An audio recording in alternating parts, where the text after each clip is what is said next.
ലോക്സഭാ തെരഞ്ഞെടുപ്പിൽ കേരളത്തിലും തമിഴ്നാട്ടിലും രാജസ്ഥാനിലും ബീഹാറിലും തിളക്കമാർന്ന വിജയം നേടി ഇടതുപക്ഷ സ്ഥാനാർത്ഥികൾ. സിപിഐഎം 4 സീറ്റുകളിൽ വിജയം നേടിയപ്പോൾ സിപിഐയും സിപിഐഎമ്മിലും 2 സീറ്റുകൾ വീതം വിജയം നേടി.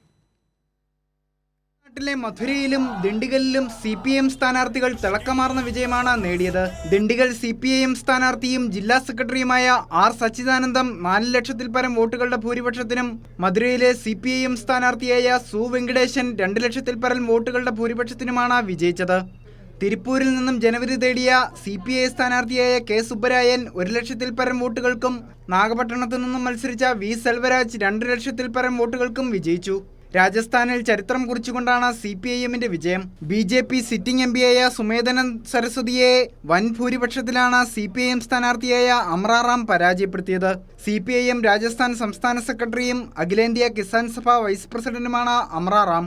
ബീഹാറിൽ സിപിഐഎമ്മിൽ മത്സരിച്ച 2 സീറ്റുകളിലും ഉജ്ജ്വല വിജയമാണ് നേടിയത്. അരാഹിൽ നിന്നും ജനവിധി തേടിയ സുധാമ പ്രസാദ് 55,000-ലേറെ വോട്ടിനും കാരക്കട്ടിൽ നിന്നും രാജാ രാം സിംഗ് 1 ലക്ഷത്തിലേറെ ഭൂരിപക്ഷത്തിലുമാണ് വിജയിച്ചത്. News desk Kairali news.